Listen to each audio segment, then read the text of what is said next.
The grand hall of the Alpha King's court fell silent as the massive oak doors swung open. Guards stiffened, nobles froze mid-conversation, and servants nearly dropped their trays. All eyes turned to the lone figure standing in the doorway, backlit by the dying sun.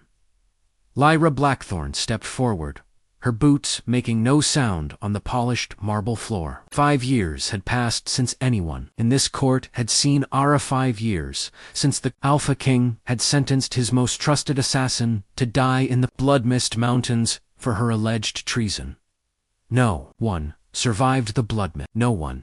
Yet here she stood, impossibly alive. Her once pristine royal assassin's uniform had been replaced by battleborn leather armor adorned with unfamiliar runes. A tattered black cloak billowed behind her, revealing glimpses of the twin blades strapped to her back. Her raven hair, once elaborately braided as befitted the king's shadow hand, now hung loose around her shoulders, streaked with a single shock of silver. But it was her face that drew the most gasps. The left side remained as hauntingly beautiful as before, high cheekbones, piercing amber eyes, full lips. The right side, however, bore a network of scars that resembled a map of lightning strikes, extending from her temple, down her neck, and disappearing beneath her collar. "The Dead Walk," whispered an elderly nobleman, making the ancient sign against evil. Lyra's lips curved into a smile that didn't reach her eyes. "I assure you, Lord Hemlock, I am very much alive." At the far end of the hall, seated upon the obsidian throne that had been carved from the heart of a mountain, Alpha King Darius Ravencrest slowly rose to his feet. His golden crown caught the light from the high windows, creating a halo effect that had been carefully designed to inspire awe. Today, however, it failed to impress the woman. Walking steadily toward him, "Guards," he bellowed, his deep voice reverberating through the hall. "Seize the traitor." Not a single guard moved. Lyra continued her measured pace down the center of the hall, passing between rows of stunned courtiers. "Your guards seem reluctant. Your Majesty, perhaps they sense what's coming. What is the meaning of this?" Darius demanded, his hand moving to the ceremonial sword. At his hip, a sword that had never tasted blood. Unlike the woman approaching his throne, Lyra stopped at the precise distance that protocol demanded, close enough to be heard clearly, far enough to show respect. Except there was no respect in her stance, only coiled tension and purpose. "I've come to deliver a message," she said, her voice carrying effortlessly to every corner of the vast hall, "and to return something that was taken from me." Chancellor Vex, the king's chief advisor, stepped forward from his position beside the throne. His thin face was even paler than usual. His calculating eyes narrowed with suspicion. "How did you survive the Blood-Mist?" he asked, his voice barely concealing his unease. "No one returns from there. The mountains consume all who enter." Lyra's scarred face twisted into something between a grimace and a smile. "The mountains are hungry, Chancellor, but they're also ... selective. They didn't want me." She paused, her amber eyes locking with the king's. "Or perhaps they wanted me for something else." A murmur rippled through the court. "Enough of this nonsense," Darius snapped, his composure cracking. "Guards, I commanded you to seize her." Captain Thorne of the Royal Guard finally stepped forward, his hand on his sword hilt. He had been Lyra's friend once, before her fall from grace. His eyes held a mixture of wonder and wariness as he approached her. "Lyra," he said quietly, "you shouldn't have come back. The king's decree." "Look outside, Thorne," she interrupted gently, "before you draw that blade." The captain hesitated, then turned toward the still-open doors. His sharp intake of breath was audible throughout the hall, causing nobles to crane their necks and whisper frantically beyond the palace gates. Visible through the open doors and stretching down the royal avenue stood an army. Not the polished, uniformed soldiers of a traditional force, but something far more unsettling. Hundreds of men and women of all ages and backgrounds, each bearing the same strange scarring that marked Lyra's face. Some wore cobbled-together armor, others simple traveling clothes, but all carried weapons and stood in perfect, disciplined formation. "The Legion of the Forgotten," Lyra announced, her voice ringing with pride. "Those the kingdom discarded. Those the mountains transformed instead of consumed." She turned back to the king, whose face had drained of color. "They wait for my signal, your majesty. One word from me, and they march." "This is treason," Darius hissed. But the fear in his voice undermined his authority. Lyra reached into her cloak and produced a small wooden box.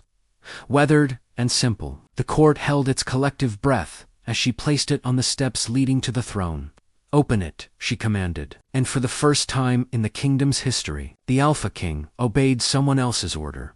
With trembling fingers, Darius lifted the lid. Inside lay two objects: a silver ring bearing the royal insignia, the one that had been stripped from her finger when she was condemned, and a folded piece of parchment, yellowed with age and sealed with wax that bore an unfamiliar crest. "You sent me to die because I discovered the truth," Lyra said, her voice carrying to every corner of the hall. "But the mountains didn't want me, and neither did death." The king's face contorted with rage and fear as he stared at the parchment, not daring to touch it. "This proves nothing," he hissed. "It proves everything," Lyra countered. "And tomorrow, when the sun rises, I will return with my legion to hear your response." She turned, her cloak swirling around her like liquid shadow, and walked back down the length of the hall. Not a single guard moved to stop her. "The mountains forged me anew," she called over her shoulder. "I am no longer your shadow, Darius. I am the darkness itself." As she reached the doors, she paused and looked back at the assembled court. "Choose wisely, nobles of the realm. Tomorrow, truth will have its day, whether by word or by sword." The doors closed behind her with a resonant boom that seemed to shake the very foundations of the palace. In the stunned silence that followed, Chancellor Vex leaned close to the king's ear. "Your Majesty," he whispered urgently, "what truth does she speak of?" Darius stared at the small wooden box as if it contained a venomous serpent. "Summon the royal council," he ordered, his voice hollow. Immediately, dawn broke over the capital city with an unusual silence. The streets, normally bustling with merchants setting up their stalls and citizens beginning their day, stood empty. Word of Lyra's return and her mysterious legion had spread through the night like wildfire, sending most people into their homes with doors barred and windows shuttered. On a hill overlooking the city, Lyra sat cross-legged on a flat stone, watching the sunrise paint the white stone buildings in hues of gold and amber. Her legion had made camp in the surrounding meadows, their disciplined presence a stark contrast to the chaos their arrival had caused. "They've tripled the palace guards," reported Thorn, Captain Thorn of the Royal Guard anymore, but Commander Thorn of the Legion of the Forgotten. Like Lyra, he bore the distinctive scarring of the blood mist, though his marked the right side of his neck and disappeared beneath his collar. Lyra nodded without turning. "I expected as much. The city gates are sealed as well. No one in or out." "Also expected." Thorn settled beside her on the stone, his weathered face troubled. "Lyra, we could take the palace now. Our numbers are sufficient, and half their guards would likely throw down their weapons rather than face us." She finally turned to look at him, her amber eyes reflecting the sunrise. "This isn't about conquest, Thorn. It's about truth. Truth rarely comes without bloodshed in this kingdom," he reminded her grimly. Perhaps she rose to her feet, stretching muscles that had grown stiff during her night-long vigil. "But the blood spilled will depend entirely on the choices made in that throne room today." Behind them, the camp was coming alive. The Legion of the Forgotten was not a traditional army, it was a brotherhood and sisterhood of survivors. Each member had been sentenced to die in the Bloodmist Mountains for various crimes, real or invented. Each had faced the strange magic of that place and been transformed rather than destroyed, and each had sworn allegiance not to Lyra as a person, but to the truth she had discovered there. A young woman approached, carrying a steaming cup. Her face bore the blood mist scars across her forehead and left cheek, but her eyes were kind. "Herb tea, Commander," she offered to Lyra for strength. Lyra accepted the cup with a grateful nod. "Thank you, Mira. The others are asking, will there be battle today?" Lyra sipped the bitter tea, considering her answer carefully. "I hope not, but be prepared nonetheless." As Mira returned to the camp, Thorn studied Lyra's profile. "You never told me exactly what happened to you in the mountains," he said quietly. "How you survived when so many others didn't." Lyra's gaze remained fixed on the city below. "The blood mist doesn't just kill, Thorn, it ... reveals when you enter those mists, you face the truth of who you are. Most can't bear it and perish. Some accept it and are transformed." She touched the scars on her face. "I learned who I truly am, and why Darius feared me enough to send me there. And the others, the Legion, each has their own story, their own truth." She finished her tea and handed him the empty cup. "But we share a common purpose now." The sun had fully risen when Lyra began her solitary walk toward the city gates. As agreed, the Legion remained on the hillside, a visible reminder of what would follow if she didn't return.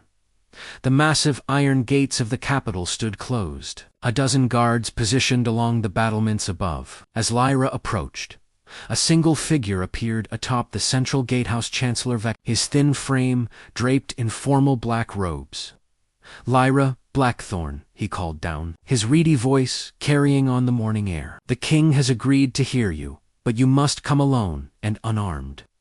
Lyra smiled thinly. "I was never unarmed, Chancellor, even when I served the throne, but I will come alone, as agreed." The small side door built into the main gate creaked open. Four royal guards emerged, their faces grim beneath their helmets. "We're to escort you," said the leader. A woman, Lyra, recognized as Lieutenant Kira, one of the few female officers in the royal guard. "Lead on," Lyra replied with a slight bow.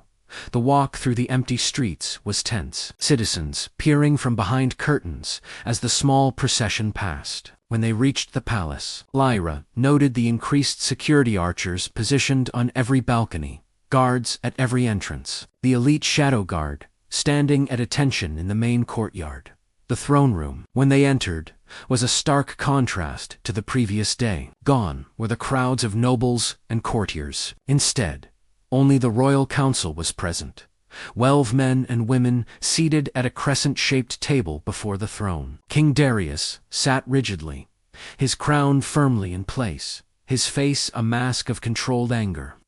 "Approach," he commanded.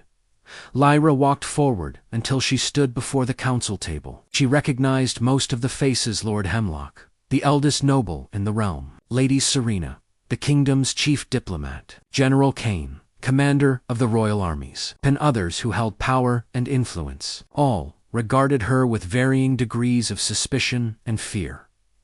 Chancellor Vex took his place at the king's right hand, his thin fingers steepled before him. "Lyra Blackthorn, you stand before this council accused of treason against the crown. Your return with an armed force at the kingdom's gates only compounds these charges." "I stand accused by a false king," Lyra replied calmly, "and I come with truth, not treason." Murmurs rippled through the council. "You speak of truth," said Lady Serena, her silver hair gleaming in the morning light, streaming through the high windows. "What truth could possibly justify threatening the peace of our realm?" Lyra's gaze swept the council before settling on the king. "Did you show them the document, Your Majesty? Or did you burn it in the night, hoping to bury the truth once more?" Darius's knuckles whitened where they gripped the armrests of his throne. "The document you provided is a clever forgery, nothing more." "Then you did show them," Lyra said with satisfaction. "Good." She turned to address the council directly. 5 years ago, while hunting a supposed traitor in the ancient archives on the king's orders, I discovered a hidden chamber. Within it lay a document sealed with blood magic, the confession of King Morden Ravencrest, Darius's father.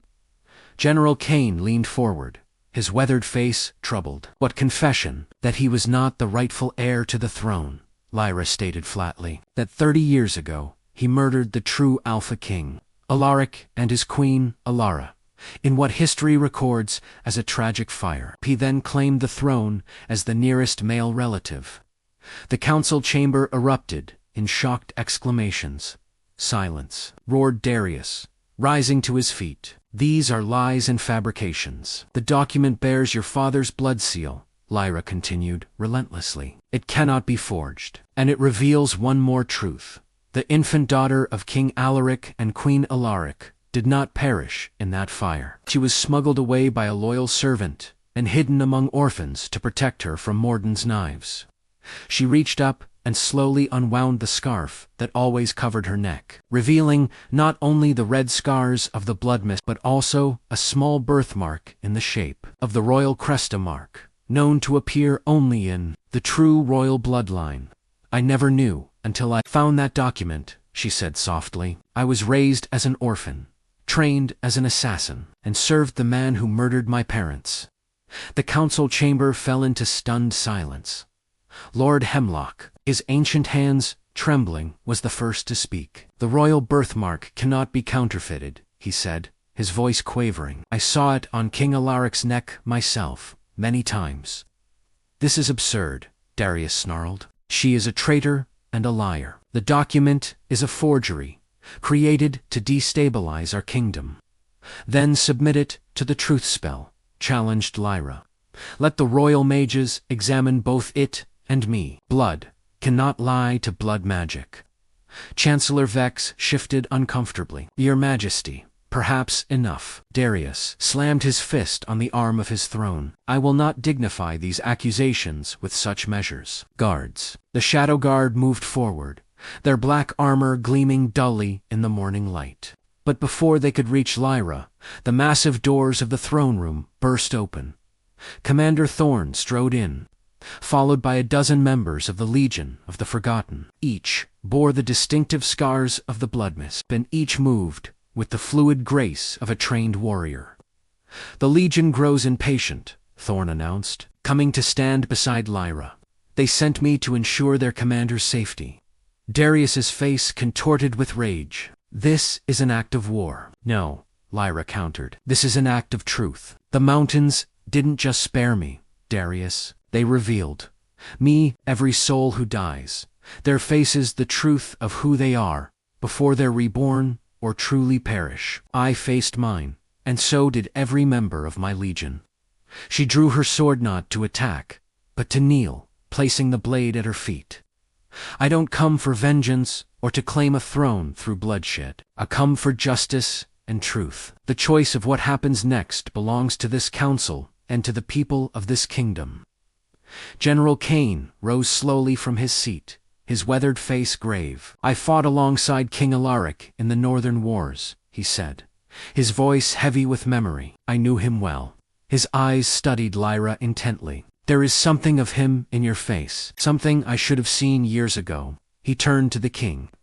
"Your snow fell softly over the capital, the first of the season, blanketing the city in pristine white." 3 days had passed since Lyra's revelation had shattered the foundations of the kingdom. 3 days of chaos, confusion, and finally, a fragile clarity inside the great temple, the kingdom's most sacred space where coronations and judgments had been held for centuries.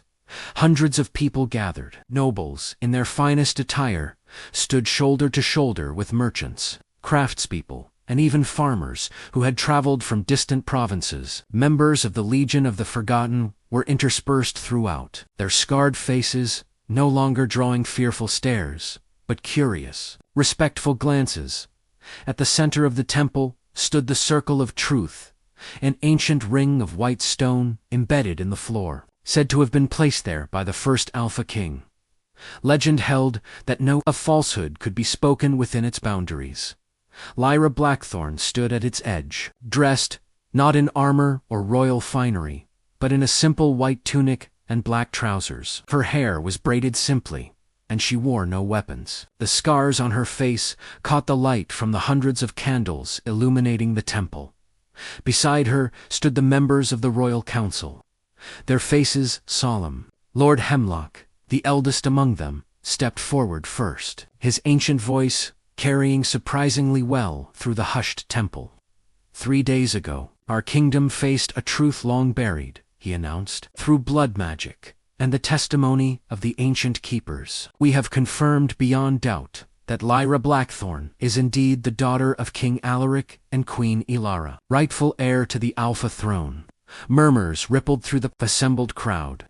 The usurper Darius has confessed to knowledge of his father's crimes and to sentencing Lyra to death to protect his false claim. Lord Hemlock continued, by our laws, his life is forfeit. At these words, 2 members of the royal guard led Darius into the temple. He wore the white garments of the judged, his wrists bound before him with silver chains. His face was haggard, aged years in mere days, his eyes hollow with the weight of his collapsed deceptions. The guards brought him to stand within the circle of truth. Opposite Lyra, Darius Ravencrest, intoned Lady Serena, stepping forward from the council. You have been found guilty of high treason against the crown and the kingdom. You conspired to conceal the murder of the rightful king and queen. You attempted to murder their heir when the truth was discovered. These crimes carry the sentence of death. She turned to Lyra. As the wronged party and rightful queen, the final judgment is yours to make. All eyes turned to Lyra. The temple fell so silent that the soft hiss of candle flames seemed loud in comparison.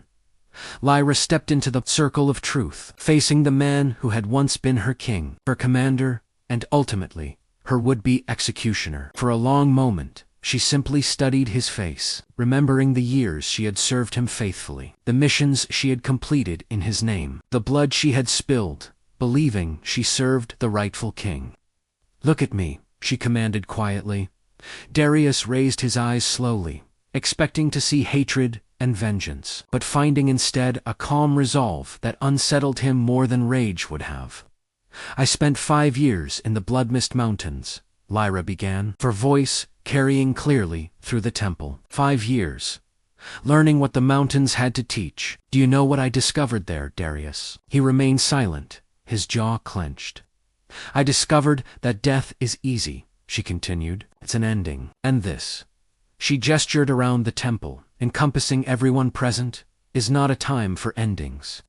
She turned to address the assembled crowd. The Bloodmist Mountains taught me that true strength comes not from destroying your enemies, but from transforming them, from transforming yourself. Facing Darius again, she continued, you will live, but not as a king or noble. You will join the Legion of the Forgotten, and you will work to rebuild what your family destroyed. You will face the mountain's judgment, as I did. Shock registered on Darius's face. The mountains will kill me, he whispered, his voice hoarse. Perhaps, Lyra acknowledged, for perhaps they will reveal who you truly are beneath the crown you stole. That is a truth worth discovering.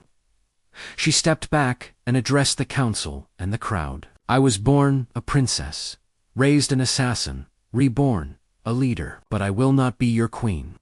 Gasps echoed through the temple, followed by confused murmurs. The old ways of Rule 1 Alpha commanding all led us here, to deception and bloodshed, Lyra explained, her voice rising with conviction. My legion and I propose something new. A council of 7, drawn from all walks of life, to govern together. I will serve among them, not above them, she gestured, and 6 figures stepped forward to join her in the circle of truth. Commander Thorn, his scarred face solemn. Lady Serena from the Royal Council, her diplomatic experience evident in her measured stance. Master Eldon, a renowned scholar from the eastern provinces. Merchant Kira, a shrewd businesswoman from the coastal cities. Farmer Tomas, whose wisdom in agriculture had saved 3 provinces from famine. And healer Myra from the Legion, her gentle eyes belying her fierce determination. The time of Alpha Kings is ended, Lyra declared. Let this be the beginning of a new age, one built on truth rather than power, on cooperation rather than command. Lord Hemlock stepped forward, his ancient face troubled. This is unprecedented. The kingdom has always been ruled by a single alpha. The bloodline nearly died because of that tradition. Lyra interrupted, gently. I am not rejecting my heritage. Lord Hemlock. I am honoring it by ensuring its mistakes are not repeated." She turned to the crowd again. "Each member of the Council of Seven will oversee different aspects of the kingdom. Each will be accountable to the others and to the people, and each will serve for 7 years before new members are chosen." The temple buzzed with conversation as people discussed this radical proposal. Some nobles looked outraged, others intrigued. The common folk appeared cautiously hopeful. General Kane stepped into the circle of truth, his weathered face thoughtful. "I served your father," he said to Lyra. "He was a good king, but even he struggled with the burden of soul rule." Perhaps he paused, considering his words carefully. Perhaps this new way has merit. He turned to address the crowd. "I have seen enough war and bloodshed in my lifetime. If this Council of Seven can bring peace and justice to our realm, then it has my sword and my loyalty." One by one, the remaining members of the Royal Council voiced their support, some enthusiastically, others with reservation. The temple's atmosphere shifted from tension to cautious optimism.